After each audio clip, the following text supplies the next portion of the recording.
Yes, hello everyone. Fáilte Ashkedy Cúilín Media. Welcome back to the first weekend review show of 2026 here on Cúilín Media. My God, do we have a lot to talk about. James Brady here, joined by Liam White and Aaron Prendergast. Unfortunately, Matthew Hurley, our fourth and final member, will not be able to join us for this episode, but we still have a good cast here to run through the entire weekend's action. And lads, by God, do we have a lot to talk about here. Peter, a long-time friend of the show, he puts it perfectly. And anybody who's watching along, maybe for the first time, get involved in the live chat. Let us know what your highlights were from the weekend. It helps to make the episode much better. Peter says, hey lads, geez, where to start with this weekend? Controversy, chaos, blame it on the weatherman, Astro Gate, coin tosses. You couldn't write it. Liam, where do we start with this weekend? I suppose with the fact that we have a Dingle versus St. Brigids All-Ireland final, certainly one that it's going to be one that I'm very much looking forward to. Wasn't looking that way after, to be honest, even after the first 5 minutes yesterday, I was thinking, well, Ballyboden are in the final. Dingle, it's been nice knowing you. But yeah, I mean, I'd love to know the injury that Paul Ganey had that kept him out in the first half, and then he comes on and does what he did in the second half in extra time. But today's game, probably not as dramatic or, nerve-shattering in a way, but it was still a very good game of football. We were saying off here that if that game had been played last year or the year before, it might have been a dab squib, but thankfully we've had two very good All-Ireland semi-finals, had drama in the intermediate, we have coins now deciding pre-season games. We might decide the All-Ireland this year as well, but cracking weekend, looking forward to getting into it. Absolutely. Well, just talking about like the news of the week and stuff like that, Aaron, I'll throw this one over to you. Peter says, think there needs to be a serious look at the provincial preseason games. Too much chaos and a shambles with coin tosses thereafter. League should be the starting point for the season in February. The reality is, a lot of people, as I was hearing this debate on the radio, Des Cahill on Sunday Sport was asking Conleth Gilligan, who was doing the co-commentary with Marty, and he asked Conleth, there's a lot of people talking about, like Peter Canavan had come out and saying that there's no real room for the preseason competitions and everything like that. My take on it is clearly there's the anticipation. Clearly people want inter-county games to come back. You saw it yourself, Aaron. You were at the Dublin versus Laois football game yesterday. I was commentating on the Dublin Carlow hurling game today in the Walsh Cup. There was a great crowd there. People are buzzing to have inter-county fixtures back. But this kind of half in, half out approach where, like, remember the O'Byrne Cup a couple of years ago where Louth beat Dublin and then pulled out of the competition the next day and stuff like this. Like, it's kind of like we've got this weird little half in, half out where people start the competition and then you realize that nobody really cares about winning it. If people want to have inter-county action, I don't see why we can't just move the league back a couple of weeks. And that also then gives more of a gap between the end of the league and the start of the championship, which would mean that teams would take the league final more seriously. Yeah, well, like that's what we've been saying for the last couple of years. Like that's what everyone's been saying is like push, like there's no reason why the All-Ireland final can't be, I don't know, the 10th of August or something like that, rather than the 24th of July. Like just push it all back a little bit to the middle of August. Like it's not like at that stage as well, it's not clashing too much with club championships as well. Like, club championships are kind of, senior club championships are only kind of off the ground in a lot of counties. So I don't think it's clashing with them too much at that stage. Maybe some of them, but I think that's something they do need to look at because it like I think with the preseason competitions, I think where it boils down to is that people are paying for the tickets. Like the demand is there. It's just that they don't know how to organize this from their arse, from their elbow. Do you know what I mean? Like, I mean, you have coin tosses left, right, and center deciding games. Fans being told 10 minutes before throw in that it's going to be decided by a coin toss. Yeah, it's all a little bit all over the place, to be honest with you.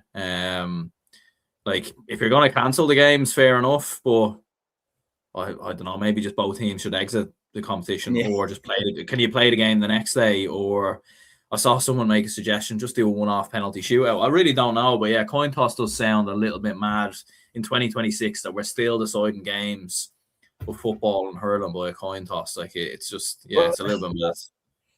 Yeah, I just would have loved to have been a fly on the wall when someone suggested the coin toss for the first time, and people actually were like, "Yeah, no, this guy's onto something here." Like, I do think coin toss. That's the way we should decide who gets into the next round of a competition that we want everyone to take seriously. In my opinion, the coin toss is such a stupid way to have someone go through to the next round. There is no skill at all involved. I don't know how this is breaking through. But what I'm saying is, my stance on it would be, if you're going to do the preseason competitions, do them right. Give them their own time in the year, give them their own space in the year, everything like that, where they can be the main focus for people who want to go see intercounty action. The way it is now is it's really shoehorned in. And the minute that the pitch wasn't available, a coin toss. And I kind of agree, Aaron, that like, even as mad as it would feel to do a penalty shootout to see who goes through, at least the penalty shootout has a little bit of skill involved in who goes through. The coin toss, like, you might as well play a hand of poker to see who goes through. Like, there's no skill involved. Like, it's genuinely, I don't know. And like Peter here highlights it, Kilkenny Westmeath was due to be played in the Downs, but moved to Lomans Mullingar. Grass pitch wasn't available, only full size Astro. Kilkenny warmed up on the gravel outside. They would not play on the Astro. The ref called it 1 minute before the throw in. 300 people were in attendance there. More chaos in Kildare. Galway arrived and a decent sized crowd. Match was pushed to 2 p.m. Then the ref called it off before that. I mean, when you weigh it up like that, I get that at this stage of the season, pitches will be called off, weather will be terrible. We know that, we all lived through that. But we're in this really weird area right now, this really weird shade of grey with the preseason competitions, where we're like stuck between just binning them off altogether or incorporating them into the calendar. And that kind of leads to the worst of both, because they get in the way of the competitions that we want to take seriously. And then people then aren't respecting them enough in terms of their preparation and the coverage of the games and everything like that. So it's a really, really difficult one to know what to do exactly. And you'd be kind of scared to say where you stand on it. Me personally, I'm like, I don't 100% see the need for them, to be honest. And like, that's definitely coming from a Leinster perspective, where I've witnessed teams not really care about the O'Byrne Cup.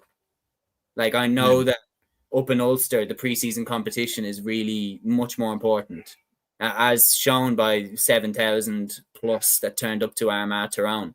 What I'm saying is that appetite for the preseason competitions, that intercounty action, it's there, but let's just move the league up a little bit. And then we can have that gap between the league and the championship, and the intercounty action is satisfied. That would be my move. Liam, what would your take on it be? Yeah, I've been spouting this all day, really, and people are probably sick of me on TikTok talking about it, to be honest with you. But like, what is the point of having these competitions and asking these lads who are still amateur at the end of the day, whilst, let's be honest, playing a professional sport at this point?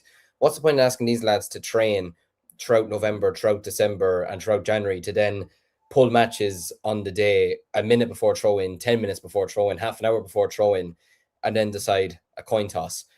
Like, I joked earlier because I was like, like, I was thinking to myself, Charlie Mitchell may as well not be training for Offaly. He may as well be practicing his coin tossing at this point. Like, it's just a joke. Like, I mean, I saw it in the update earlier. Offaly, I think it was Offaly, Galway, and Westmeath won the coin tosses, and they're now in the Shield semi-finals this weekend. And Antrim, Kildare, and Kilkenny go into the Shield, or they're in the Shield competition. And I'm just like we're playing Galway now this weekend, and I'm just like, we did nothing to get here. Galway have done nothing to get here, but yet, because we probably said heads instead of tails, we're in a semi-final. It makes absolutely no sense. I agree with you completely. Like, there's no way a competition that the GAA are trying to take seriously should be decided by a coin toss. Similarly with Longford, Westmeath yesterday. Like, as much as these games at the end of the day, they're not important, nobody's going to be remembering them in this week, realistically, and never mind yesterday or whatever. It was still nice to be able to watch, say, from my perspective, Offaly Carlow yesterday. It was nice for Aaron to watch Laois Dublin yesterday. Do you know, it was nice for you to be commentating today on Carlow Dublin. It's nice to be having these games to go and watch, and to, because we've been starved of intercounty action for such a long time, and you want to see new players and new tactics, new management teams, etc., testing out lads and all this. And there's surely a way that, look, even if they have to move, I don't know, 10 minutes away, like you could easily play a lot of these Walsh Cup games in club grounds. You don't need to be playing them in the big inter-county grounds. I know obviously 7,000 turned up for the games in the McKenna Cup, whatever, but certainly, like, I agree with you, for Munster or for Leinster, the O'Byrne Cup, Walsh Cup games, like Kildare, Galway could easily have been played in Naas. Like Laois Dublin yesterday was played in Rataniska. You could, I think Carlow Offaly was played in Éire Óg or something like that. You could easily play Offaly Antrim today in the Faithful Fields. You know, like you could easily play these games in, you know, like Carlow Dublin today wasn't in Cullen Park. You know, you can easily play these games just somewhere else. So I don't know. Coin toss. The venue today, for what it's worth, the venue today was perfect. Yeah, it was perfect. Like it was perfect size. The crowd that gathered in was all neatly tucked away in that stand there at the SETU Carlow campus, and that made for a really good atmosphere as well. And that was a real showcasing of like the appetite that's there. My take on it would be, I think that the preseason competitions have the potential to be something really, really good. It's like a mini version of the provincial championships. It's like that's what they're trying to do. And I'm like, okay, so either for me, it's like we're somewhere in the middle here. So either commit and go all in on making these part of the calendar, or don't, because this weird half ground where they're very rushed, teams that were doing coin tosses to let teams go through, and some teams are folding after they win a game. It makes it hard to believe that the teams are taking it serious and that we're all taking it serious when teams are progressing on coin tosses. Like, could you imagine the fiasco if, like, even if a league game was postponed and then they go, all right, we'll give the 2 points to whoever by a coin toss. Like, they'd be up. Like, so yeah. It just, that's what I'm like, I'm either go all in on it or look at moving the league back a little bit and then, you know, giving the provincial championship more, you know, room to breathe and everything like that, because that is the main competition for the provinces level. Yeah, exactly.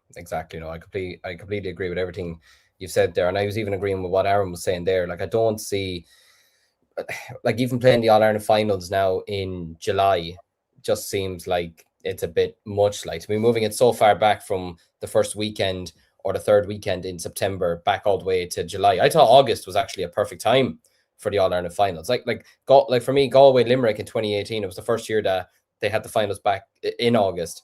For me, that was absolute perfect timing. Like you said, it won't be clashing with a large majority of club championships realistically. You know, like, it might affect the counties involved to some bit of a degree, but as we've seen, they get their championship still wrapped up in plenty of time anyway. So I don't see why the All-Ireland finals, I don't see why everything is so rushed at this point. Like, even I can remember last year in the club championships, and ourselves and Nafina having to play 3 weekends in a row in the club championship, and other teams, like, it was much better this year that you had 2 weeks spaced out to actually get a bit of time to yourself.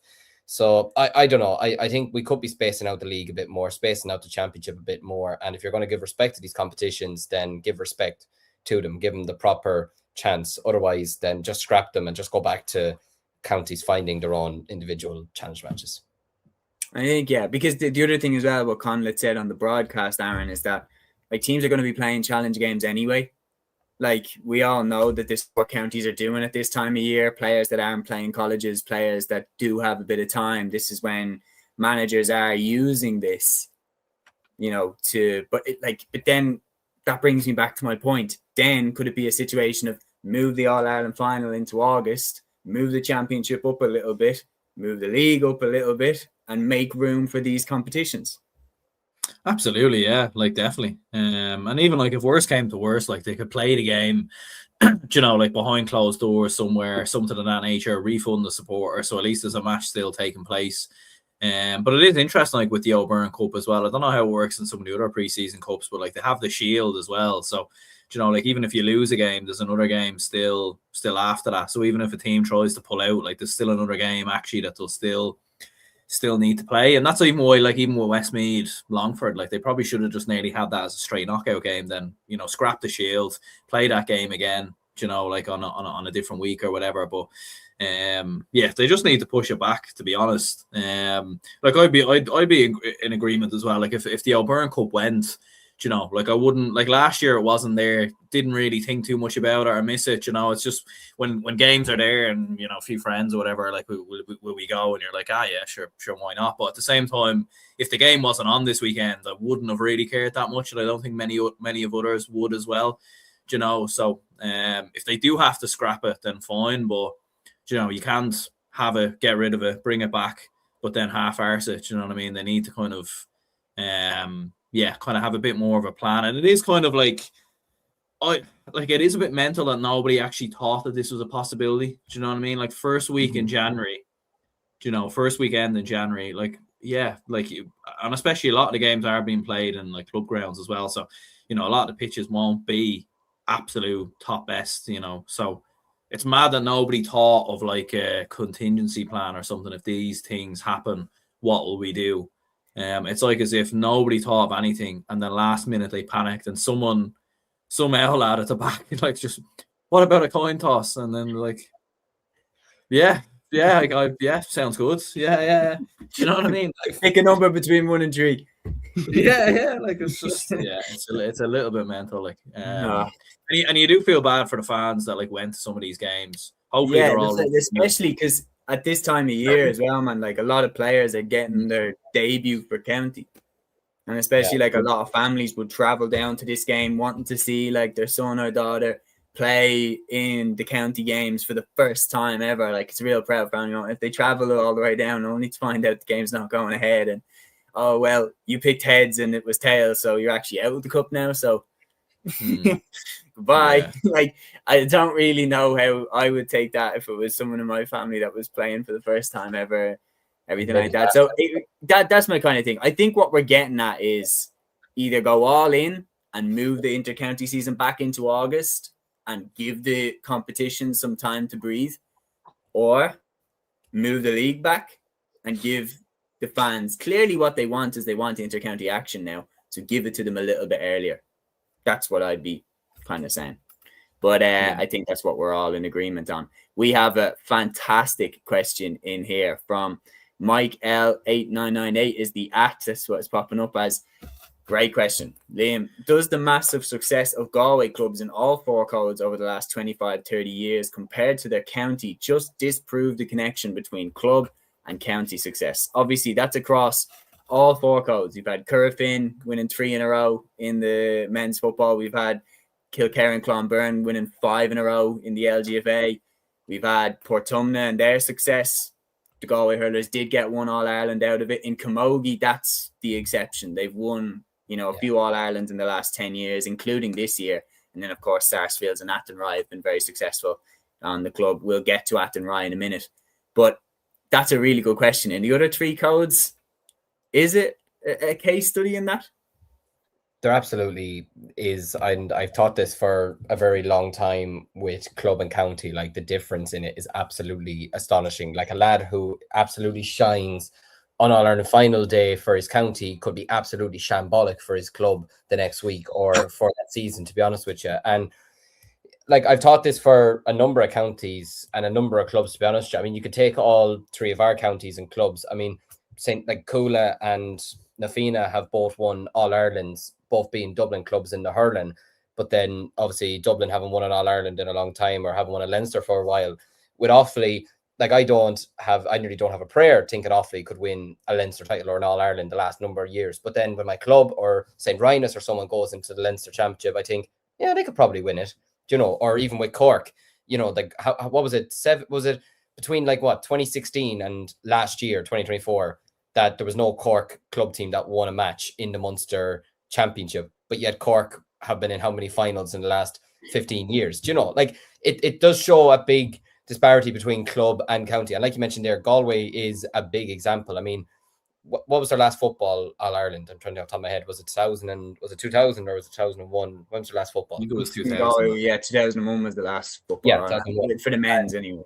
Yeah, and they've won 1 hurling All-Ireland. They probably should have won in 2018, but they've won 1 hurling All-Ireland. And then, yeah, like it shows the big difference, considering, like you mentioned, Portumna have had their success, St. Thomas's have had their success, Loughrea are in an All-Ireland final now. Do you know, it's absolutely amazing. Scott, like St. Brigids are in the All-Ireland final, but yet who in their right mind, well, it's no disrespect to Roscommon, but who in their right mind is predicting Roscommon to win the All-Ireland next year?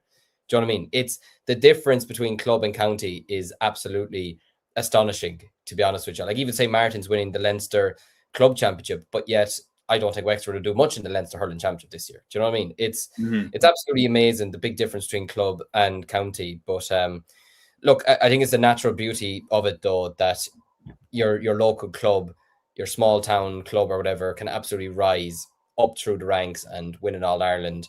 But yet, when it comes to your county team, they could just flop out of nowhere. Do you know what I mean? But I think it's the beauty of it, to be honest with you. Yeah, no, there's a great point made here by Gavin O'Reilly. He says Galway have an easier pathway in the senior club hurling with no province, a direct semi to keep in mind. That's a huge part of it. It's like you look at how over the years, well, when the Cork champions came out, they're playing against Ballygunner, they're playing against Lockmore Castleiney, they're playing against Na Piarsaigh, they're playing against superb teams, and the Piarsaigh and Ballygunner both went on to win the All-Ireland. Like it is a really, really difficult. And then you've got like Cúilín and Ballyhale Shamrocks there winning from Leinster. Like you have to go through those teams, and don't even get me started on Ulster football. Like the absolute war that they have to go through to get out of the province after they win their respective counties. It is interesting. I think maybe there's something behind it that, like, if you're from a county that doesn't have as high a population, but you are still competing at Division 1. So you look at like Roscommon's population is a good example compared to Dublin's population. Dublin have 93 clubs. I don't know off the top of my head how many Roscommon have, but the fact that Roscommon are in Division 1 as along with Dublin quite a lot of the time, that means that like the talent pool is concentrated in fewer clubs, whereas Dublin have, you know, a massive spread of who's playing for the county team. So that's why Brigids and Pádraig Pearses and these teams always tend to have 6-7 lads that are starting for the county team, and that's why they always tend to be strong. I think, Liam, are you still with me? Aaron, it looks to be frozen. Oh, you're back. Peter says here, local legends equal county heroes. GA Hero also says Brigids done well today. Very young team that could dominate over the next few years. I think Brian Stack at 28 is the oldest player on the team. Open for correction. Did notice that Anya Gallagher says 32. That's how many clubs are in Roscommon. Sorry. But I do believe this as well. We'll get to this. Shane says we're going to jump into the games now. With Shane here says, all I can say is Fergal Kelly is lucky that Dingle won because the disallowed goal was the most disgraceful decision I've ever seen. My. It's a very short. Did you see Joe Sheridan's goal in 2010? Nah, I'm only messing. It was a very controversial decision, and we will dive into it. But we're going to start off with the first silverware that has been won in 2026, the first All-Ireland title that has been won in 2026. And this is the only one on a senior level that I got right in the club championship over the weekend. So maybe that's why I'm starting here. I'm only messing. We have to start with the All-Ireland because, wow, what a finale this was between Athenry and St. Finbarrs. Played in really, really tough conditions. The pitch was perfectly split between snow on one side and no snow on the other. But Athenry, after a replay, beat St. Finbarrs and win the All-Ireland Camogie Championship. What a journey it's been for Athenry. They are the All-Ireland Camogie champions. They shaded at the death against St. Finbarrs. It's unbelievable stuff. It's absolutely sensational. They beat Dixborough, beat Sarsfields, and now after a replay, they beat St. Finbarrs as well. They are worthy Camogie champions. Liam, I'll come to you first. Yeah, I'm absolutely delighted for Athenry. And it's nothing against Finbarrs either. I'd have been delighted if they won it as well, to be honest with you. They're a very good club, and I love the fact that they give equal recognition for all four codes down there. So, but by God, they really can't catch a break the last month, Finbarrs, can they, to be honest with you? But again, a similar situation to the first final in Croke Park. You could argue, yes, Athenry absolutely fought to the end. They don't know how to give up. But again, not as big, I feel, as the last day as much as they let it slip by. But you're 4 points up with 15 minutes to go and you're in complete control of the game. You've turned it around from being 2 points down at halftime and you lose out on it again. Like Finbarrs only scored 1 point in the final 15, 20 minutes, which you're giving with the extra time. like that's very poor from their perspective, and considering the players that they have as well. Like Circa McCartan's point on the 45th minute was absolutely sensational over her shoulder. It was an unbelievable score, and I was there thinking the momentum is completely on their side. They're going to go on and win this game now. They have it in the bag. But then, yeah, the fight back from Athenry was absolutely sensational. The way they were drawing fouls, the way they were getting stuck into every single tackle, and some of their scores as well. I mean, Therese Donoghue, I mean, we all know about her. By God, she is some warrior on the pitch. Maybe she'll talk out for another year. You never know. She might be going to she's 50 or 60 at this point. But no, like it was absolutely sensational the way that they fought back and won this game, because they were doing well at halftime to be leading by 7 points to 5, but they really couldn't get a hold of Finbars in at the start of the second half. I believe it took them till the 48th minute, 49th minute, 50th minute, possibly even, to get themselves their first score of the second half. But then the final 10 minutes, I mean, their fitness level showed in the end, their desire showed in the end, and yeah, it's an unbelievable achievement for them, to be honest with you, to be All-Ireland champions. And yeah, you know, it was a great advertisement for Camogie as well, the last two finals that we've had. The entire championship has been, to be honest with you. The two semi-finals were excellent. The Leinster final was excellent. The Munster final was brilliant. And yeah, look, congratulations to Athenry. Fully deserved it in the end. And commiserations to Finbars. I'd say they're absolutely delighted to see the back of 2025/start of 26, to be honest. Yeah, Aaron as well. Talk to me as well about the finale, the climax of the game, the winning score from Clodagh Burke. I don't know how she found herself in so much space. That's probably one thing that every fan of Finbars is wondering, but she executed it really, really well to put them in front. And then Jessica Gill's late free sealed it. And just when I was watching it as well, I was thinking, Liam, when you're talking about how Athenry turned the tide on Finbars and all of a sudden, like every attack was Athenry's, it's amazing the psychology of it. That like the minute Athenry went ahead, all of a sudden they're on the back foot now and Finbars are attacking. And I'm like, what happens? Like, what in the brain happens that all of a sudden Finbars are behind and now they're attacking? But yeah, Aaron, that finale, just walk me through it from Clodagh Burke's score to Jessica Gill's insurance free, and then that's it.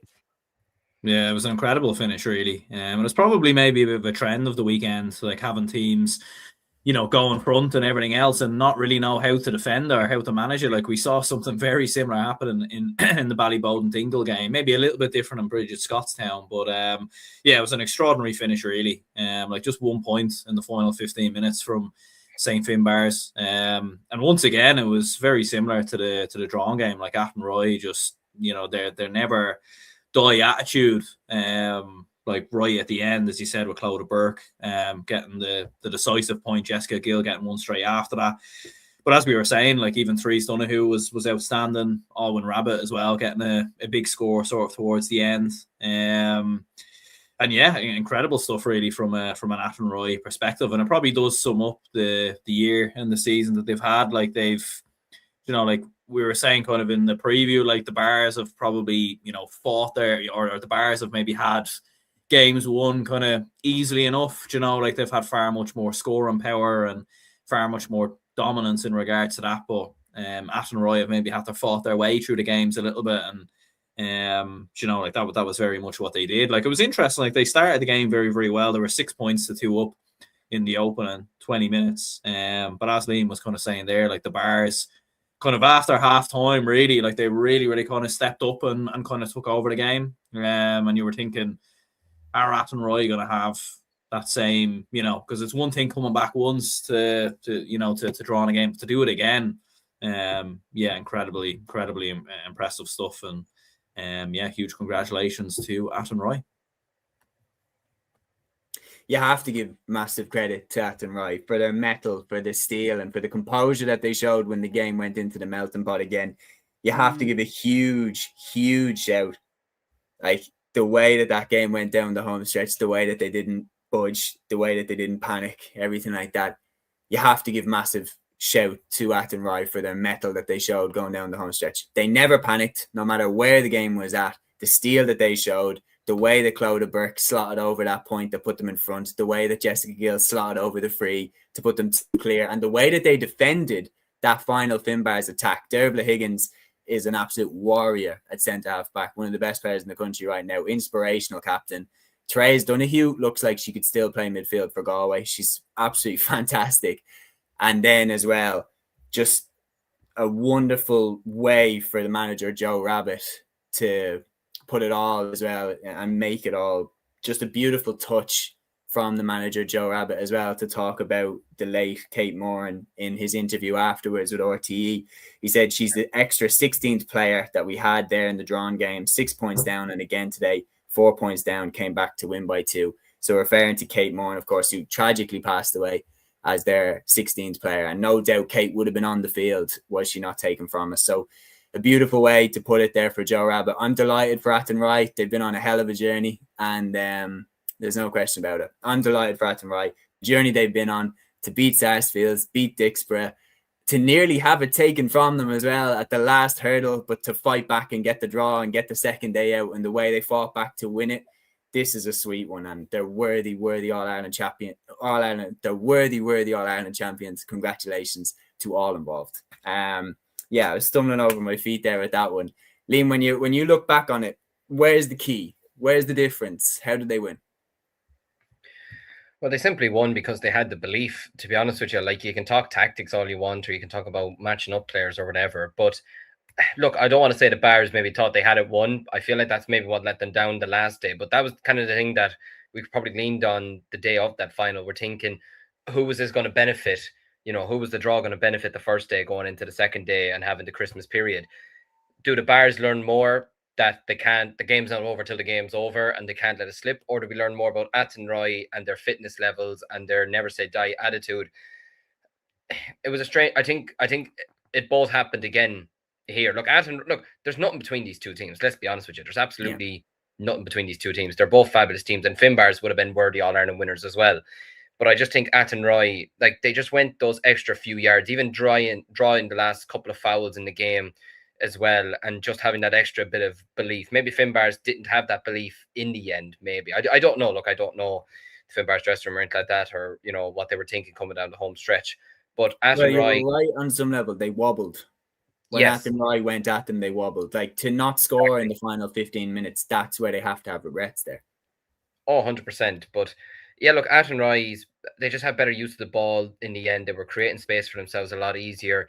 But that's all down to work rate, and that's all down to intelligence as well. They have great experience in that team at the moment. Like, they have a lot of top-class players in this team. Jessica Hill, Trace Donoghue, these types of players. Clodagh Burke, who I rate very, very highly as well. Like, they have a lot of really serious... Owen Rabbit as well. Like, they have some really talented players in this team, but they also know how to win as well. So I can imagine that Cork are sick of Galway in Camogie terms the last couple of months as well now. It's just the second time that an All-Ireland final has been decided and it's gone the way of Galway. But look, for me, just absolute desire to not give up, to be honest with you. I think that's a lesson as well for every other team this year. Like, you could be down, you could be out, but once you still have a bit of fight in you, still have a bit of spirit, and look, maybe fitness as well. Look, the Athenry are a very fit team. They're absolutely able to go the distance, and that's proven by the fact that look at the teams that they've knocked out to get to this stage. But yeah, for me, just an unwavering desire to quit. For me, was the big difference there. And look, maybe Finbars, and look, it's no fault of their own. Look, I feel like every team in the world who has lost games narrowly at the end has probably had those thoughts in their minds of, maybe did we get carried away? Did we think we had it won or something like that? And you're always going to have those doubts in your head. But for me, I'd rather just focus on the positives for Athenry and just say, listen, they just had a desire to go out and still get the win, even with McCartan levelling it up. I believe it was just after extra time had been announced. But for me, look, Clodagh Burke kind of summed it up perfectly with the way she took her final score in the end. And yeah, for me, work rate and a desire to not die. Yeah, no, I agree. I think it's absolutely perfectly put that they just were willing to fight to the very end. And you look at it, and that's in the prediction. That's why I shaded it to them, because that's exactly how the SARS game had gone. That's exactly how the Dixborough game had gone. And it was how the drawn final went. And if you played that game for another 5 minutes, play that drawn game for another 5 minutes, Athenry would have won. And it was right there for them. And I did think that they were going to get over the line, and they did.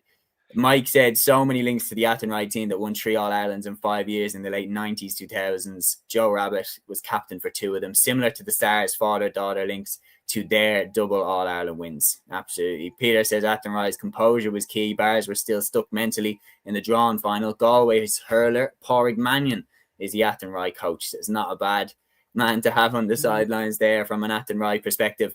But yeah, that is where we are going to leave it there. Athenry, All-Ireland Camogie champions for 2025/26. It was nearly wrapped up in 2025, but they had to go to a replay. Fair play to everyone involved. Incredible journey. And they'll celebrate tonight. I didn't even mention, actually, Alwyn Rabbit, how on earth she was playing, given how injured her left leg looked to be. She absolutely epitomizes as well the fighting spirit of everyone involved in that club. Fair play, unbelievable achievement, unbelievable journey. Now we're going to move on to the All-Ireland Men's Senior Football Championship semi-finals. We had two crackers here. One of the bets of the weekend that was put on our weekend preview show was for both games to go to extra time, and it very, very nearly came through. And we're going to start off with the one, lads, that actually did go to extra time. Aaron, we didn't have a great weekend on predictions for these two games. Matthew got them right, both of them right. You have to give hats off to Matthew for calling both of them spot on.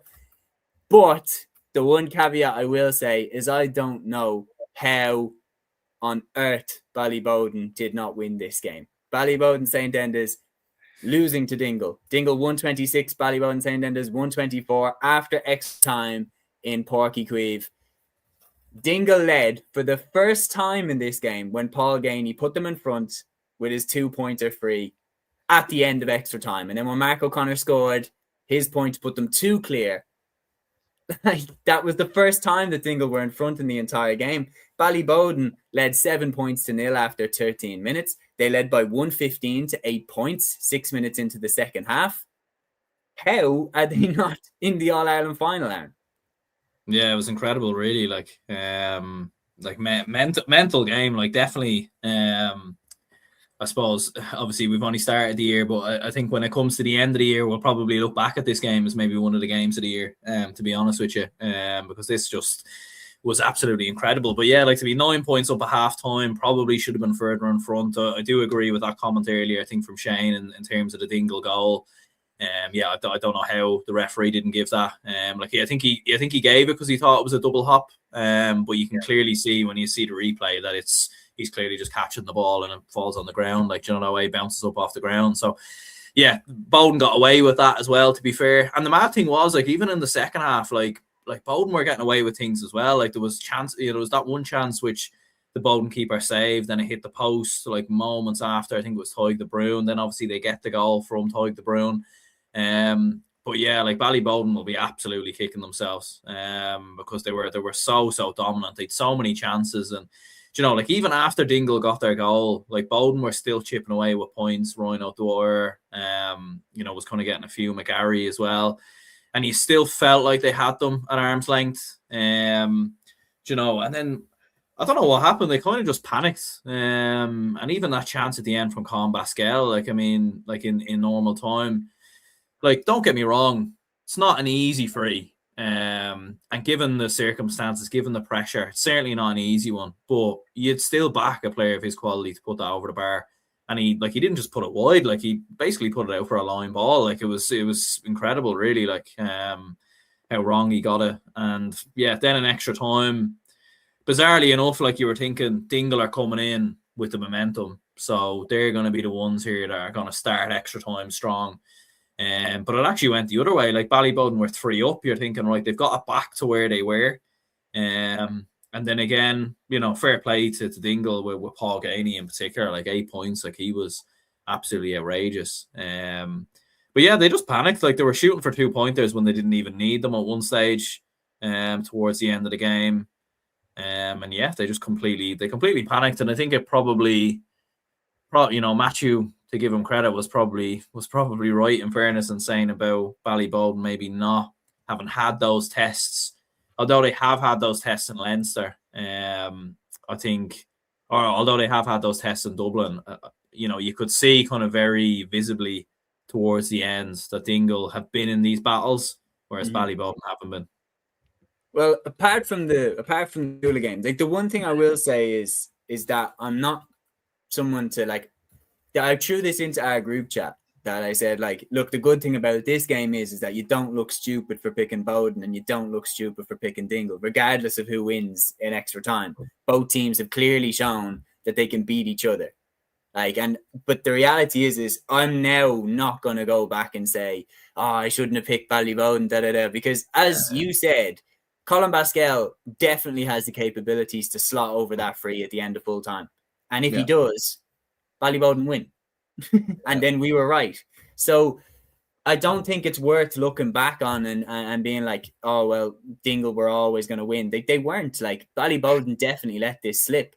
Peter says Bowden were halfway back up the M8 with it in the bag. Gavin says never write off Dingle is the lesson we can all learn, but you have to admire the fight and determination they have in their last 2 games. That's the thing. There's 2 different ways to look at this. Dingle showed unbelievable fight to win this game. You can look at it 2 ways. You can look at it that Bowden threw it away, or you can look at it that Dingle just never, ever, ever stopped fighting, never stopped believing that they could get over the line. When you look at the situation they were in, trailing 7 points to 0 after 13 minutes, trailing 14 points to 5 at halftime, trailing 115 to 8 points after 36 minutes. And then the hammer blows that they had with the goal being disallowed controversially in the first half, everything like that, going down the home stretch, it looked like for every beauty that Tom O'Sullivan would kick over, that Ballyboden would have an answer from a Ross McGarry or something like that. Yes, Ballyboden may have finished it off at the end of full time with that free that they had, but Paul Gainey's 2-pointer was one of the best points I've seen, I think, in my life. It was unbelievable, that kick, to send it then into extra time. And then for Bowden to go ahead and Dingle once again to come back at them and be like, no, we're going to the All-Ireland final, mate, regardless of what happens. And the first time they led in the entire game, including normal time and extra time, was when Paul Gainey put over that 2-pointer free to push them clear. It's unbelievable the fighting spirit that they showed. And the thing is, Liam, I was saying this to you off air.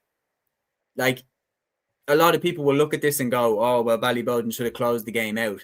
Is this just the way that Gaelic football is now with the new rules, that you can be up by 7 points and it just doesn't matter? The game's not over. Is it gone like basketball, gone like hurling now, that a big lead against a top quality team, you're still not safe?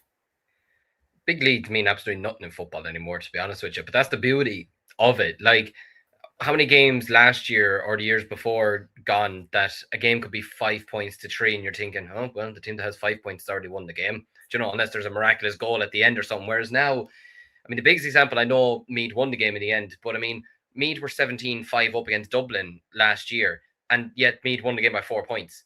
Do you know what I mean? They won it by absolutely nothing in the end. Do you know, Meath were 10 points down to us at halftime. They came back and won it by 7. Do you know, the leads in football now mean absolutely nothing, to be honest with you. And this game is the biggest proof of that. I mean, when Bowden got their goal, I was sitting there thinking, right, this game's over. Dingle are gone. There's no way they're coming back from this now. And I didn't even think they were coming back after conceding the first 7 points or being 9 points down at halftime. And I would love to know what injury Paul Gainey had that kept him out before the game for him to then come on and do what he did. If I tried doing what he did in the last minute of normal time, I'd have torn my hamstring. And I don't have great hamstrings to begin with. But like the way he just threw it up and just kicked it, all like I don't know how far out he was. And for it to just like, you could just see it the moment it was like landing down. You're like, this is going over. This is going over.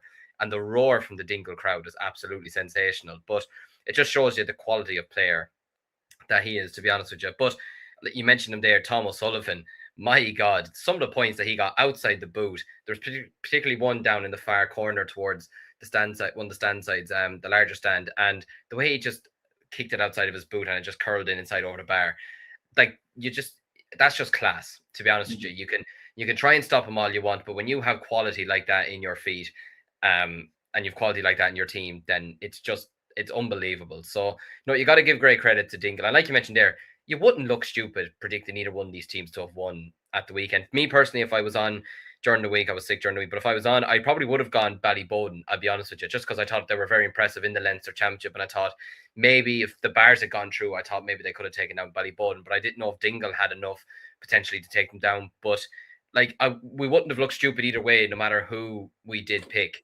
And the fact that Dingle only went in front in the second half, halfway through the second half of extra time, it's just absolutely mental. It shows you how cruel sport can be, to be honest with you. And like I mentioned there, look, Pascal with that kick at the end. Look, I could tell straight away he had missed it by the goalkeeper's reaction to going and grabbing the cone straight away. But I didn't realize how badly he missed it until you saw the cameras moving down to see how far the ball went wide. But like you mentioned there, he is a player that can kick a ball over the bar from there any other day of the week. It's just like you don't realize like the pressure that he's under to kick that ball. You know, like it's severe pressure to be either sending your club into an All-Ireland final or you're going to extra time. Or if it had been another scenario, they were 1 point down. You know, that's either to save your club season or you're a club's hero. Do you know what I mean? There's a lot of nerve to even be stepping up and taking the free, to be honest with you. But yeah, look, there were some fantastic performances from Dingle in the second half to come back, and even to come back in extra time, like you mentioned. And yeah, if there's one thing for certain, Brigids could be 15 points up at half time in the All-Ireland final. And I suppose much like Eric O'Kieran last year against Cúilín, how much they were down at half time. I won't be sitting there saying Brigids have this one, not with this Dingle team and not with the energy that they have. And you look at the players that they have. And I suppose a big question now, I don't think it's a big question. I think he's going to play it anyway. But O'Connor, is he going to play the All-Ireland final? I think he is. I think they're going to. He has to. Like you don't let him play a Munster final and All-Ireland semi-final, and then All-Ireland fans say no. Surely Geelong are just going to say, or Geelong, I don't know how to pronounce it properly, but surely they're Geelong. Yeah, surely they're just going to say, yeah, play your final. Like, go ahead. Like, Jesus, like this is an absolutely humongous day for your club, humongous day for yourself. And yeah, I think we're now in for a cracker of a final, to be honest with you. And you know what? Probably an early prediction, but I reckon Dingle could actually do it. It's weird because there was a part of me, and I don't mean any disrespect to Bowden or to Brigids, but there was a part of me that was thinking, do you know what? If we get a Scottstown versus Dingle final, that means regardless of who wins, someone's winning the first ever All-Ireland club title in their club's history. Yeah. Like, how magic is that? And that was the case with Cúilín versus Eric O'Kieran last year. I remember thinking, just purely because before I did my research for the preview, I remember thinking, Eric will have definitely won one because they had Peter Canavan and like players like that. And they actually hadn't. And I was thinking, oh my God, so Cúilín or Errigal, one of them is going to win the football for the first time ever. And regardless, you're guaranteed unbelievable celebrations and a historic day for whichever club wins. Now, that's not knocked by, like, Brigids, correct me if I'm wrong, but they're won in 2013 when they beat Ballymun Kickham's. That was 2012, 2013. But that's their only ever All-Ireland club title, isn't it? And interestingly, Senan Kilbride is still playing, and we'll get to that. We'll get to that later. Shane says this as well. Off Paul Ganey's left as well, with his calves causing him trouble all year in the freezing cold. So that's his weak foot. Like, and he's belting it over from way outside the 2-point arc, like just ridiculous. Like it was the type of kick where, like, the minute he kicked it, you were like, fuck off. You're not kicking it from there, like. Do you know what I mean? No way he's got that one. But yeah, sensational stuff. And Brian Tyers on commentary as well when he was saying fog on arch, like that translates to like get out, like don't like he couldn't believe when he kicked it. It was unbelievable. And yeah, Dingle are into the All-Ireland final. It's just unbelievable stuff. Aaron, then looking at it from a Bowden perspective, do you ever hear people saying about like just the vibes are off and stuff like that? There was one moment where Ryan Basquel had a free to put Ballybowden 5 ahead. And it was similar to the one that Colm took that. And like, not only did he miss it, he ballooned it wide. Like, just, it can happen to the best forwards in Ireland. It just wrong hit, wrong place of the boot. And it just goes flying wide. And then from that very kick out, Tom O'Sullivan skips down and kicks over a lovely 2-pointer. Now, all of a sudden, the gap has gone from potentially being 5 to 2 points. And it's just like, Dingle are coming back. Like, there's something, they're wobbling a bit. What were the key moments that you looked at and thought that's where Dingle got a massive step back into the game, or Bowden let them back into the game, maybe?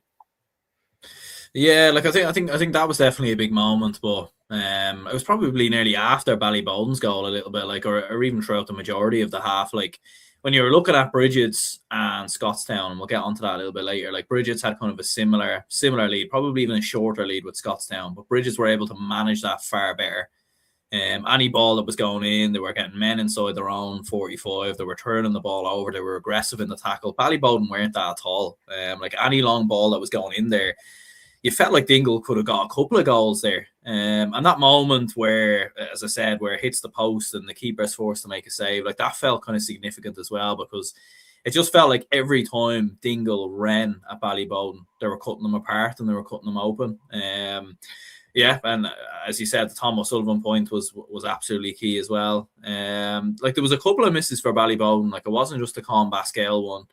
There was one I remember a couple of minutes earlier from Ross McGarry. There was a 2-point effort I remember from Dara Sweeney that went wide. And look, Ballyboden have had a phenomenal year. And I think when we look back at this year for Ballyboden, they'll still look back with, a lot of praise and everything else. And they'll look back at the winning the Dublin Football Championship and how impressive that was.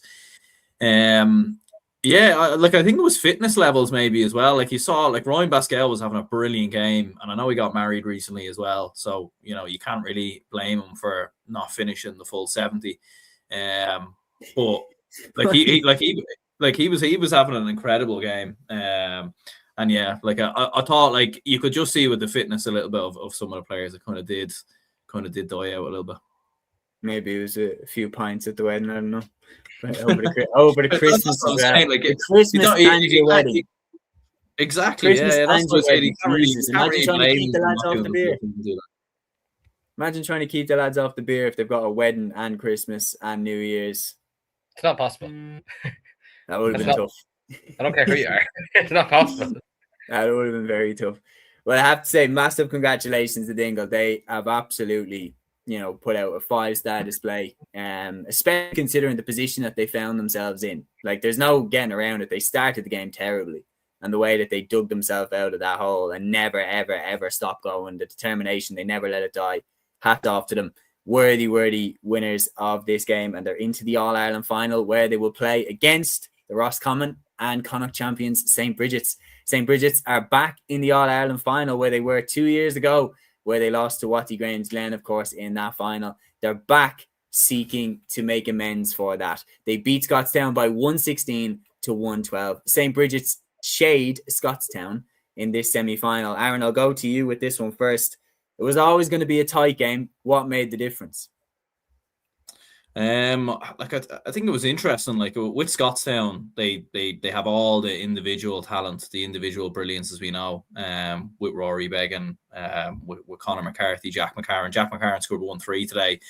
But with Brigids, it's the system, in my opinion. It's the way they keep the ball, the turnovers, and like when you look at Rory Beggan in particular and the influence that he has in games, like he only scored 1 point today. And Brigids in particular, like their press on Rory Beggan's kickouts was phenomenal, really. Like, and they really, really limited Rory Beggan. Like there was different men tackling him each time. There was no in particular player who was going up to him to turn the ball over. They must have dispossessed him maybe 2, 3, 4 times while he was on the ball. Ben O'Carroll nearly lobs him as well. And by the way, what a goal that would have been. And fair play to Beggan actually for still managing to get back and save it. And not only did he save it, like he didn't even turn it over the bar. Do you know what I mean? Like, so that's how impressive that was. But yeah, I thought that was huge because like you've seen with Beggan and the influence. Like he scored 11 points in the Ulster final, only 1 point today. Discipline as well from Brigids. They didn't give much away in terms of frees, in terms of fouls. They didn't give those opportunities to Scottstown. And I thought their approach play and tactically they kind of got that right. And then like as we said, like they have a huge wealth of scores like Brigids. Like you Ben O'Carroll with a point, but he probably wasn't as effective maybe as you would think of a player of his quality in this game. So you had Bobby Nugent who chipped away with 7 points. Paul McGrath as well. A wing back was absolutely brilliant. So I think for Brigids it was their tactical approach. I think that was the difference. We're getting a lot of comments in as well, and it's interesting that you say that, Aaron, because definitely Brigids had a plan for Rory Beggan. That was quite clear, the way that they managed to influence his game. Anya Gallagher says that shows how much Scottstown rely on Rory. Peter says, lads, what's your take? And I'll show this one to you. Lads, what's your take on Beggan's outfield antics? He was the full forward by the end of it. They either play him out the field or he stays put. Madness. I'd play him out the field. He got caught near the end for pace, Beggan at 8, 9, or 11. Like, what's your take on that? Because we can't switch because Scottstown lost. Up until this point, it's worked. Do you know what I mean? He's been their best player throughout the year. He's been sensational. The reality is, Brigids just put pressure on Rory Beggan in a way that no one else really has done. And I wonder now, is Gabriel Bannigan sitting there thinking, shit, have they kind of let the cat out of the bag of how to go after Beggan maybe in inter-county level?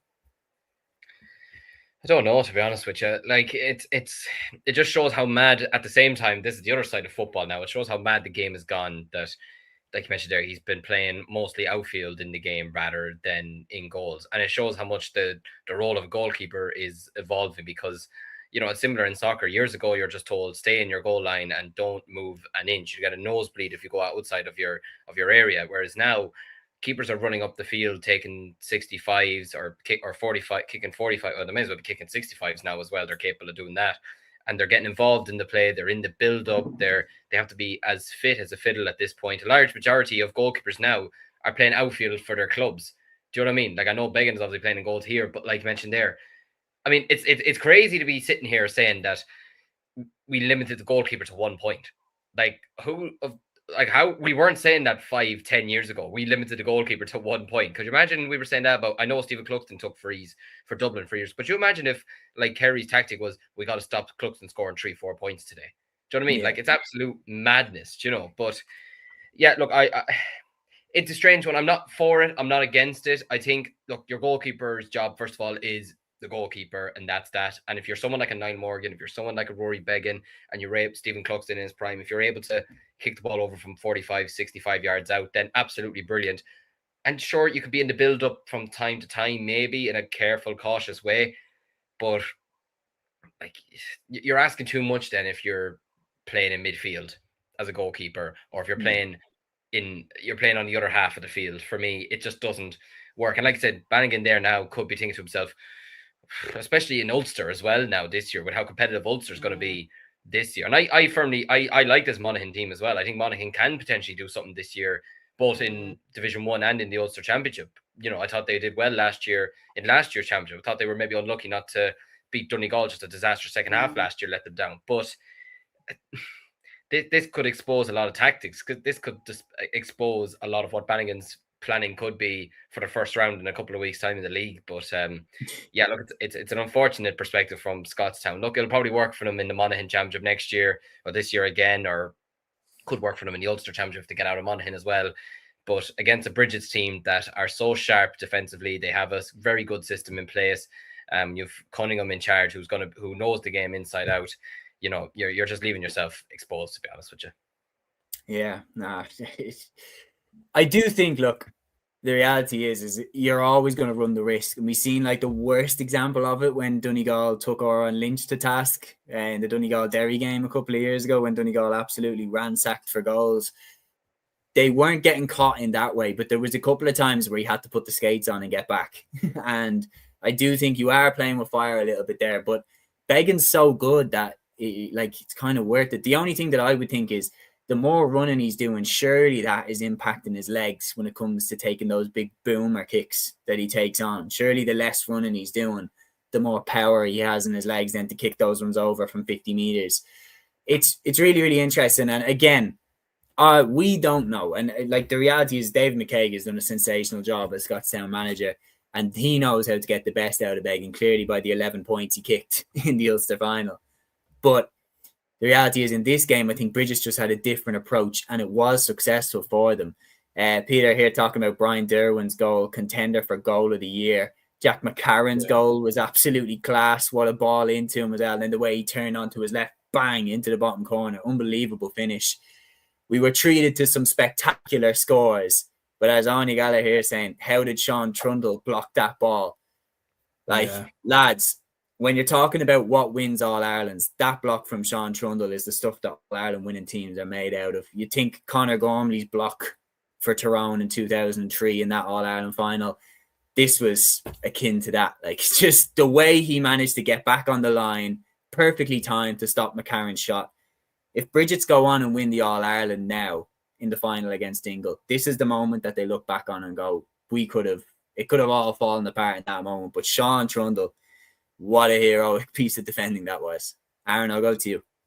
Yeah, it was almost kind of like similar to maybe Robert Doyle's block with the Tipperary hurlers against Kilkenny, like right at the end. Could be something you look back on. And yeah, it was a huge moment. Like, I think Scottstown would have been within a point if that had gone in from Jack McCarron. So yeah, an incredible momentum as well. Yeah, and it was one of them games as well where like Scottstown never got any like we were speaking about Tom O'Sullivan's point for Dingle, like a big point where the fans are kind of like jumping up and like the momentum is really swinging. Like Scottstown never really got anything like that. They never really got a big 2-pointer or like a goal or anything like that in the second half to just kind of switch the momentum. It always felt like Brigids were fairly comfortable. So if that goal goes in, especially with some of the players that Scottstown have there as well, you know, like that could have been absolutely huge. So yeah, an incredible block from Trundle, and huge moment for Brigids. Peter here saying Trundle's reaction was unreal. His timing was perfect. Liam, like there's no doubt about it. Once we seen it, it was straight into the group chat. Oh my God, how on earth does he manage to get back there in time? Yeah. His defending as well, just when you're talking about his composure to not run after McCarron, his composure to read how the situation was going to go in a split second to go, okay, he's going to go around the keeper. I need to go to the line and not follow McCarron. Like in the most chaotic of moments, he was ice cool, knew where he needed to be. Outstanding defending. Outstanding defending, and it's the old phrase from, was it Ferguson, attackers win you games, defenders win you championships, you know, and that is exactly what Brigids needed at that moment in time. And yeah, look, it just shows how strong Brigids are, to be honest with you, and it shows how well set up they are, that every man knows their role and every man knows where to be in the right moment at the right time. And yeah, look, that's the stuff that managers absolutely adore. It's the stuff that, in a weird way, fans nearly love seeing that stuff more than they do seeing a score, because at times preventing a score and going that extra mile is nearly, like you mentioned there, Robert Doyle's block on the line last year. I mean, for one, that saved the GEA more than anything, whereas this one maybe didn't to a slight degree, but still, no, it was a remarkable moment in the game, and Scottstown will be desperate about that. And I saw one comment as well, which actually was kind of interesting, seeing that the Ulster Championship probably took a lot out of Scottstown as well in comparison to Brigids, who didn't have to perform to the same level. Obviously, they had a very tough Ulster Connacht final, but just the comment.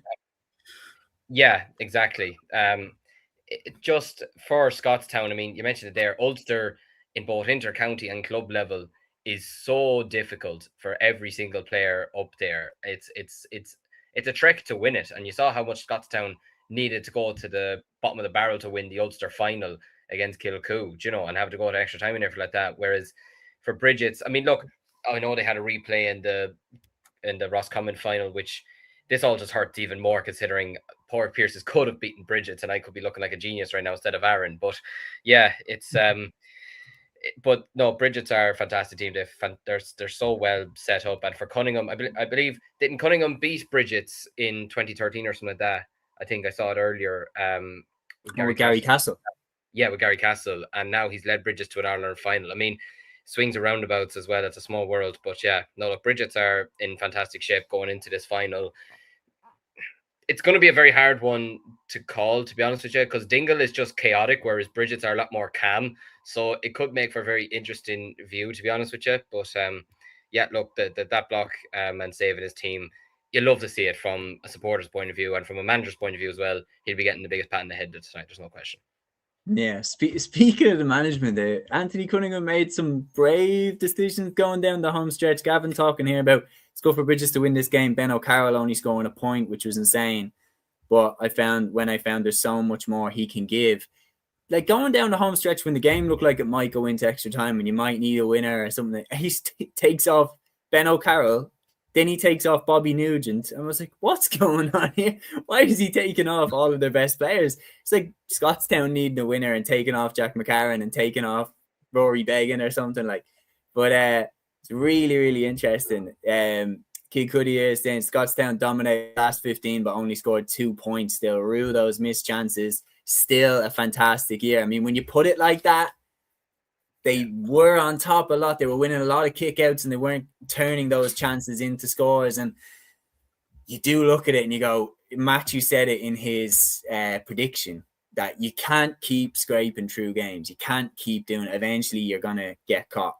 And was it just a case that, like, as Gavin said there, that the tariffs that they would have had to pay to get through those Ulster Championship games on their body, on their fitness, on everything like that, do you think that in the last 15 minutes, the gas was just kind of running out and their shot selection wasn't as good and their finishing wasn't as good? Yeah, I think so. Like I think it was one of them. Like probably like where having come through it and shown the resilience and everything else of coming through also. It's probably somewhat similar with Ballybowden a little bit, but maybe the opposite way. In the sense that like Scottstown, they did look a little bit dead on their feet. They looked a little bit gone. They didn't look like the match sharpness wasn't quite there. And fair play to Brigids, like for kind of hanging on. So absolutely, yeah. Like I think it did make a big difference. No, it certainly did. There's one thing as well, Shane here saying, if this is true, this is really cool. Saying Dingle's manager, I didn't know this. Dingle's manager, Pádraig Corcoran, was born in Dublin and played underage for Ballybowden before his family moved to Dingle. So it is mad how small the world is and how it swings around the best. I didn't know that. If that's true, that's mental. Like, imagine coming up against your boyhood club in the All-Ireland semi-final with the club that you moved to. Just on that as well, like Pa Warren, who played for Ballybowden, scored 3 points in the first half. He's actually a Kerry man as well. And I think he might have been, I don't know if he was involved with Dingle or something, but yeah, someone was explaining to me there's some mad connection there as well. So it's it's crazy. Like. You're telling me that someone that wasn't from Dublin was playing for a Dublin club? No, I don't believe you, man. I don't believe it. That never happens, man. Everyone's true, man. Yeah, no, that's cool. Like Kilmacud Crokes all grew up. Shane Walsh, Cool actually did, to be fair.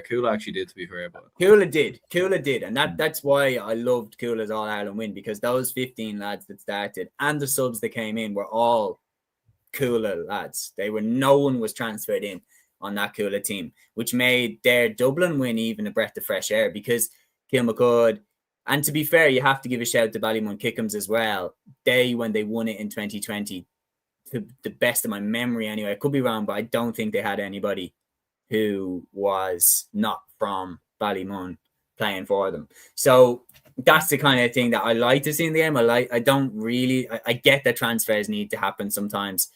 My take on it always is, okay, does the inter-county player really have to go to like Kilmacud? We've got 93 clubs in Dublin. Do you really have to go to the champions? Like, can you not go to someone who's kind of a good club? But I get it. I get why individually you'd want to go there, but that's a wider issue, no question about it. Tig here, Pa Warren played for Kerry in 2022 and 2023 in the National League a few years ago. Mental. And interesting as well, he did a really good job on Tom O'Sullivan, and then when he came off, Tom O'Sullivan really grew into the contest. DC 501 here saying Jack, Micheál McCarville and Shane Carey all had good goal chances. Scottstown could have easily won it today. The Dublin commuter town of Dingle. There's plenty of Dublin commuter towns around the place. You have a great comment in here as well from Anya Gallagher.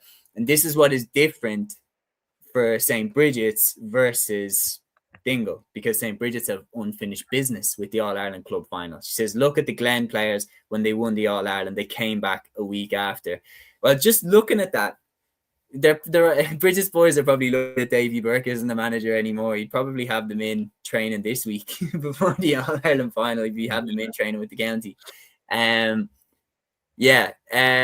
remember thinking that was mental, though. I didn't think that was a good move. I remember thinking you're going to burn them out, like especially Conor Glass, and people like that. Conor Glenn could actually be a cool name for him. But looking at this, Aaron, from this perspective, last year was a year that broke the chain on that. The previous winners, Glen had lost in the final the year before, then came back and won it. Kilmacud Crokes had lost the final the year before, then came back and won it. And then Kilcoo, lost the year before. Then the pandemic happened, but then when it came back, Kilcoo won it. Last year with Cúilín and Errigal Ciarán, that broke the chain. Brigids, though, they were the last team to lose a final besides Errigal Ciarán that are now back in the final. They have unfinished business with the All-Ireland final, Brigids. They were right there up until Conor Glass's goal. They're back in the final now. They want to settle this. Absolutely, they do. Yeah, like I do remember, like back in 2024, or not long after Brigids had lost the All-Ireland Club final. I remember a lot of people were kind of tipping Brigids to kind of come back and maybe go and do it in we're in 2025, I suppose, as it was, and go and win it. So yeah, absolutely they do. Look, they have the experience of being in that game, playing in that occasion, and everything else. Ben O'Carroll, a few of the other lads as well, Bobby Nugent and whatnot. Like, it is interesting with Ben O'Carroll and Bobby Nugent, because I know they are going to be involved, I think, in the Sigerson Cup as well. So how much will they play in that competition? With obviously the All-Ireland final kind of looming as well. Like, was that maybe why they were taken off a little bit earlier in the game? Like, that's an interesting one. You don't see many managers think of the bigger picture, but like, fair play to Anthony Cunningham if that's why he was actually taking them off. But I don't know if he was thinking of that now. I think in that moment, I don't think you give a shit about any other competition. I think you just want to get to the final. But I think maybe that was more a case of trying to protect the house a little bit. Yeah, probably. Yeah, but yeah, no, look, absolutely, they'll 100% be ready for it. Look, Dingle will be there as well, and like, we said kind of in the build up to the semi-finals, you could make a prediction for any, like, no one was that surprised that Brigids won, but no one would have been that surprised if Scottstown won or if Ballybolden had won. Maybe would the only surprise if one team beat another by 10 points or something like that.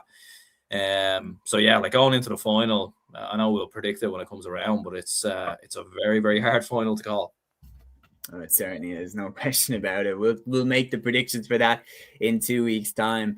Shane here saying Pa Warner's Gnieve Gwilla, who made league appearances for Kerry. He's from the same club as the legend Ambrose O'Donovan. Of course, he was captain, wasn't he, in 1985, if I'm not mistaken, when Kerry won the All-Ireland. Davy Burke is Flano's new coach. Gavin says should be a ban on going to Dublin senior clubs, so they're more likely to go to Dublin intermediate clubs and strengthen the championship. I would agree. I think some sort of system where you're not allowed to go to, like, the top four. Like, if they reached the Dublin semi-final last year, I think that should be the cutoff point. Gavin says Dowd said today after the Leitrim game, the Brigids and Strokestown lads will get a rest. I mean, that's probably a breath of fresh air for the lads. They can go on the beer regardless of what happens. Maybe not on the beer, but they can have a little rest after that game.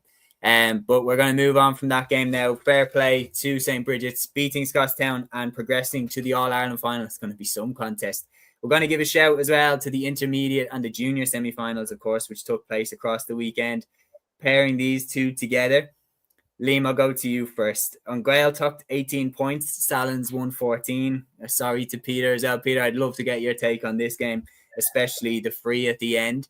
And then in the other semi-final, Liam, Glenullen beat Strokestown 5 goals and 8 points to 2 goals and 8 points. It's a very impressive win for Glenullen when you consider Strokestown only a couple of years ago won the Roscommon Championship Senior. And you're thinking there, you've got St. Brigids in there, Parry Pierce is in there. So it's a serious Strokestown team. So the intermediate final of 25-26 is on Gaeltacht against Glenullen. Yeah, massive congratulations to Glenullen. That's a serious scoreline to be putting up. 5 goals in a semi-final is outrageous, to be honest with you. Strokestown collapsed in the second half. Yeah, geez, that's very tough for them, to be honest with you, because they're a proud historic club. And, like you mentioned there, you look at some of the clubs that are in the Roscommon Championship. So to be taken down a team of Strokestown's pedigree is absolutely amazing. But I mean, I think the big talking point from this is completely on Gaeltacht and the end of that game against Salins, to be honest with you. Kind of like deja vu to Dingle and St. Finbarr's, bringing the ball, was it 30, 40 yards? I think Matthew was saying in the group chat that the difference was they had the option of kicking a 1-pointer or kicking a 2-pointer. But for me, I don't like this rule. I didn't like it last year. I think it's the one thing they need to get rid of in football. Bringing the ball 40, 50 yards up the pitch for the lad to have a free shot at goal. I don't agree with that in the slightest, to be honest with you. And look, it's tough. Look, you wouldn't have to see me being sorry for Kildare side, but for Salins, like, it's very tough because they won the Leinster Championship in very good fashion, to be honest with you. They won that. They had a fantastic second half in their semi-final in Leinster against Clara, and they were unbelievable in their final against the Westmeath champions as well. Like, it's just, to have it taken away from them like that is so cruel, to be honest. Now, I mean, the free at the end, the way it was kicked over was absolutely sensational, especially from the angle. And no different to Gainey in the Munster final as well. The pressure he's under to kick that over the bar. And that's not to draw the game. That's to win the game or your season's over. I mean, fair play to him. But again, like, I don't see how it was Emmett Ralph, I believe it was.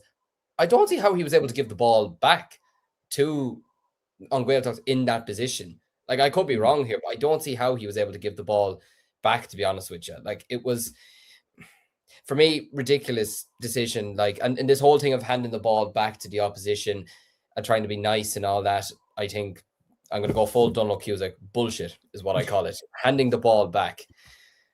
Like, no, I hate that rule, to be honest. I'm bringing the ball 50 yards forward. I mean,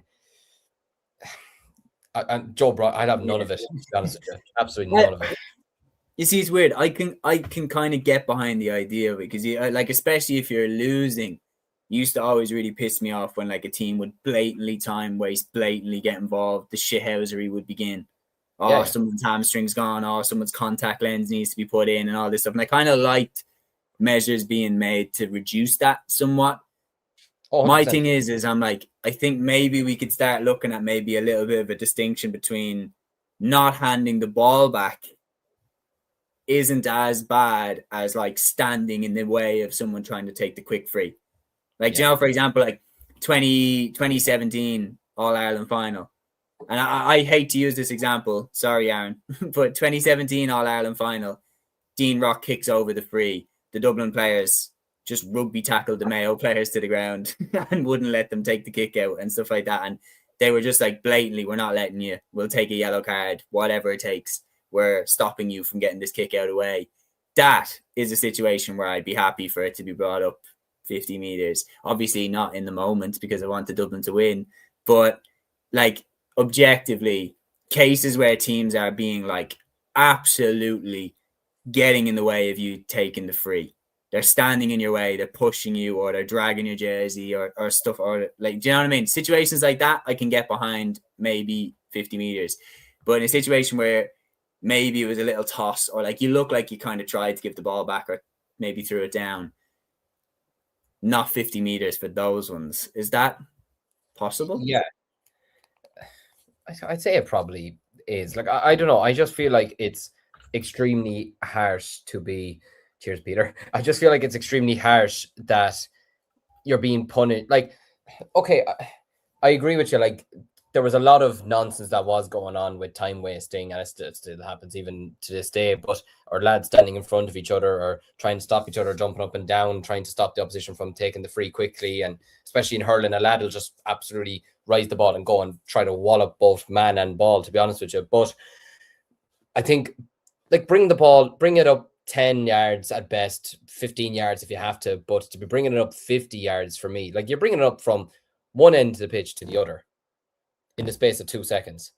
Do you know what I mean? Like, for me, like I don't know, if I was Salins, I was watching the end of it yesterday, and I was just like, if I was Salins right now, I would be pissed off. Now, if you're on Gaeltacht, absolutely brilliant, and I loved seeing the interviews afterwards, and all the interviews were in Irish. That was very good to see. I know it's an Irish channel. Yeah. But the amount of English, obviously, interviews, and that's rich coming from me because I'm no good at Irish. But it was very refreshing to see a team fully speaking Irish after interviews. But yeah, for me, if I was Salins right now, I would not be happy. I'd be cursing that decision, to be honest with you. And look, maybe it's just me, but I'm just not a fan of it at all. Yeah, no, I think it's even number talk about Galifig den Egg and a Gimmer. Like, I love when someone has fluent Irish and they win like player of the match and they can do the Reogel of Oscar Elga. So, and trust me, TG Gara there, like if on Gaeltacht to win, it's cha-ching because they all have Irish. Like, Cúilín was like that last year because most of the Cúilín lads went to like Closh to Own, and that's like a fully Irish school. So Con O'Callaghan has Irish, Padre O'Coffey Byrne has Irish. Like, all of the best players have fluent Irish. So the interviews were perfect for the montages and everything that they were creating at the end. But yeah, Kerry clubs in all three. It's 2024 all over again. As Gavin says, he says, 2024 all over again, but instead of Ulster winning everything, it could be Kerry. So not even a province, it's just one county. The Kingdom certainly is in a bit of a golden era this year. Conor Hand is one to watch this year, absolutely. That score that he got for that 2-pointer was one of the scores of the weekend. Touching as well on the junior semi-finals, Ballymac-Ellicott, of course, completing the trio for Kerry, beating Grange Noblin in their semi-final to set up a final with Clocker, Era Og, who beat Kiltima by 213 to 9 points. Aaron, this should be a cracker of a final. Absolutely, yeah. Like, and especially for Ballymacalligan, like I know Matthew was kind of speaking quite a bit in detail about kind of some of the tragedy that's happened with the club this year and everything else. So it's like it's obviously brilliant for them to kind of go through the final. Like, I didn't see either one of the games now, to be honest with you, so I can't really speak too much in depth on either one of them. And yeah, like as kind of Gavin saying there and a few other people in the comments, like, yeah, 3 Kerry clubs all into All-Ireland finals, and you know, like God knows, like Kerry win enough as it is, you know, like, can we just give everyone else a chance? You know what I mean? Like, probably going to win the All-Ireland next year as well. He'd be winning the hurling now soon enough. Like, if Coin toss. Coin toss, yeah. We'll probably lose that as well, to be fair. But yeah. But yeah, no, look, I look forward to that game as well, the junior final, and yeah, congratulations to both teams. Absolutely. And Peter here saying Dangany Cooch, the home of the late great Micheál O'Murray, the greatest, along with Micheál O'Hare, the greatest commentator of all time. Those two, absolutely sensational. The magic that they brought to the game. I'm going to run through as well the results from the preseason competitions, lads, and then I'll just ask you to list out your favorites. We talked about the controversies, we talked about the baffling decisions at the beginning of the episode, so if you're joining us now, just go back an hour and 20 minutes and you'll see us talk about what we propose to take care of these situations. But the preseason competitions did kick off for 2026. Running through the results here on Score Bio in the FBD League, this was on Saturday. Mayo beat Sligo 117 to 111. In the O'Byrne Cup, Offaly beat Carlow 314 to 3-9. Liam, you did a piece on that, I seen. Dublin beat Laois 414 to 117. Meath beat Wicklow 211 to 112. Kildare beat Wexford 212 to 9 points. In the McKenna Cup, Monaghan beat Cavan 16 points to 13. Back to the FBD League, Galway beat London 319 to 4 points. And Longford and Westmeath was cancelled. Going then to today's game, Sligo and London drew 111 14 points in the FBD League. Sligo and London playing on back-to-back days as well. Another interesting thing to add in about the chaos of this weekend. Roscommon hammered Leitrim 517 to 14 points, while the Donegal-Derry game was also postponed. And I almost forgot Friday's games as well. Tyrone and Armagh had a huge turnout in the McKenna Cup round 1. Tyrone won by 213 to 17 points. And then in the McGrath Cup, Clare beat Waterford by 310 to 11 points. And Tipperary beat Limerick by 15 points to 4. And I haven't mentioned yet about the hurling. So starting off with Saturday's games. In the Munster League, Clare beat Limerick by 320 to 318. Tipperary and Waterford drew 118 apiece. While in the Walsh Cup then today, Wexford beat Laois by 120 to 17 points. Dublin beat Carlow by 23 points to 17, and I was commentating on this game for Clubber TV. Big shout out to them. Wicklow beat Down by 213 to 17 points in the Keogh Cup. In the Walsh Cup again, Offaly and Antrim was cancelled. Kildare and Galway was cancelled, and Westmeath and Kilkenny was also cancelled as well. Liam, I mean, there's a fairly obvious place for you to start with your home county getting off the mark in 2026. Yeah, look, I was nearly falling asleep watching it yesterday. That's what the O'Byrne Walsh Cup does to you. But yeah, no, look, it was nice to get a run out for a couple of players yesterday. Look, we have a lot of injuries at football at the moment. John Furlong's out for a while. Paddy Dunnigan, who recently got married, is also out for a while. Dylan Highland has a serious injury and he's going to be out for a while as well. So we're kind of down to the bare bones at the moment. But there were some good performers yesterday. Rory Egan, really impressed with a goal and 3 points. Cormac Egan came off the bench and got a goal for us. We nearly looked like we were going to lose it in the end. Still some things to work on at the back. But look, it's like you mentioned there, it's the first game of the year. There's no point leeching into these lads or saying you need to do this, need to do that, because like at the end of the day, anyone can get a call up for the O'Byrne Cup at this rate, to be honest with you. But no, look, there were some good performers from some of the Offaly lads yesterday. Some of the Carlow players impressed as well. So, and look, the scoreline would suggest that was a good game of football. To me, it wasn't. It wasn't the best game of football, to be honest with you. But look, it's things to work on. It's good to get some lads, back into inter-county action. And with Marcus Dalton, who was at centre-back for me, had a big season for Clara last year as they won the Senior B Championship. It was nice to see him togged out there. So, yeah, no, look, some good things to work on, some things to look forward to over the next couple of weeks. Obviously, a very tough league campaign coming up when you look at the games against Cork, Meath, Derry, Tyrone, just to name a few, which is terrifying at the sound of it loud. Like, what's terrifying, and I only realised it the other day, was the fact that on the first day of the league, we're playing both Leinster champions, Kilkenny and Louth. Like, that's just horrific, but it's also brilliant. You know, and I'll be down in Kilkenny for the hurlers just because I'd be more hurling than I would be football. But it's brilliant to see, you know, that we are getting these games this season, and hopefully we can show something in the league this year anyways. But yeah, look, and obviously look, awfully, they won the toss against Antrim, coincidentally. So they're playing Galway on Sunday, Ballinasloe. So another great chance for the hurlers to show what they have this year. Absolutely. Ty King here saying Kildare's David Hyland retired today. Kildare up again at big time now. Peter saying David Hyland retired today, lads. Yeah. Super player for Kildare. Very, very solid defender and versatile as well. Capable of playing around the middle. But that's a big blow, definitely, for Brian Flanagan. Very versatile player. Yeah, did his county proud. All the best in retirement, David. And Anya here saying poor Leitrim starting their best team and getting hammered. And then a bit of banter from Gavin or Roscommon, man. At least Leitrim were able to fulfill a team against Roscommon, but maybe they shouldn't. Roscommon were absolutely on it today by the looks of things. Rob Kelly here saying it will be hard to beat Kerry this year. They didn't have Paul Gainey, Tom O'Sullivan or Diarmuid O'Connor for the most part. And when you add in Sean O'Shea and Paddy Clifford, weren't fully fit. Yeah, and then, I mean, you're talking about the lads that are in Australia as well, looking at the championship. Killian Burke, Mark O'Connor, Rob Monaghan as well is another one who went. Am I missing anyone? Anyone else go? I think, Ben Murphy.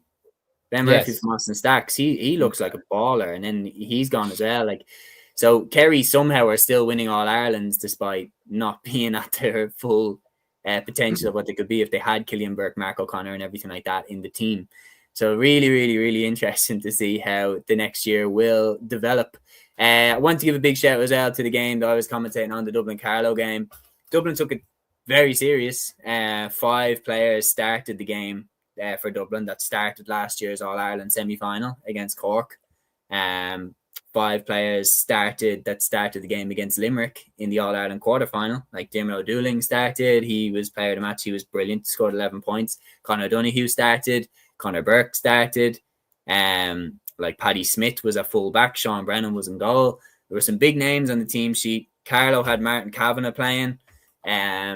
Peter here saying Seamus was Hedgehow playing. He wasn't playing in this game. Unfortunately, I love what? Was Purcell playing for Dublin? Purcell was playing, yeah. David Purcell and Dara Purcell. Both of them were centre forward and full forward. It was a good game. It was a good win for Dublin, no question about it. The first half, there was never more than 2 points between the teams in the first half, and it was in the third quarter that Dublin put some distance between the sides, and then that was enough to get us over the line. So I was happy with what I saw, especially Diarmuid O'Dooling looked really, really good, like sharp as hell, especially for this time of year. And he has the potential to be a superb forward, no question. Aaron, you were at the football. What did you make of the first game of the year? There was, I'd say, in terms of big names and like nailed on starters, there was less of them. But that's sometimes how you find the diamond. Like Niall Scully was found in the O'Byrne Cup famously and everything like that. Anyone that caught your eye? Yeah, there was definitely a few, all right. I thought Kevin Stevenson around midfield was very, very impressive. Given the fact that Dublin are in search of midfielders really since Brian Fenton left. Like it was probably the only real recognisable name probably in the team was Niall O'Callaghan. And that's mainly from playing with Cúilín. Like he was very good, to be fair. He scored 1-6, and we could definitely see maybe a lot more of him within the Dublin team. Robert Shaw, I think a wing back as well. He was very, very good. I think he got a goal and a point. He was very impressive. But overall, like it was brilliant stuff really from Dublin. Considering how much the team was changed, and you could see the sort of Gerard Brennan blueprint within the team as well. They were very goal heavy, very, very focused on goals, very similar to watching the Louth footballers last year. It reminded me a bit of what Louth did in the Leinster final, other than keeping the ball for a long, long time. But in terms of that, like focus on goals and everything else. And yeah, some top performers. The goalkeeper as well. Can't remember his name off the top of my head now, but in the first half was very impressive for Dublin as well. Had some brilliant kickouts. I think Sam Maloney, I think might have been his name. He was very good. Sean Guyton was good as well. Like, there's a lot of very good players there from a Dublin perspective. And yeah, definitely some positives to take. And what was actually refreshing as well, like watching Dublin kick 2-pointers. They kicked about 5 2-pointers in the second half. Like seeing Dublin do that, it was like, this is absolutely glorious. What do you think of the new jersey? I actually like it. Yeah, it looks like quite it. nice. It almost bit of a throwback. It almost kind of reminds me a bit of like the mid 2000s kind of Arnis era. So yeah. Absolutely. Last question here from Rob Kelly before we wrap the show up. He said, do you think the new rules play a part in Kerry's success this year? Because they probably suit them. Absolutely. They have the best inside forward in Ireland in David Clifford.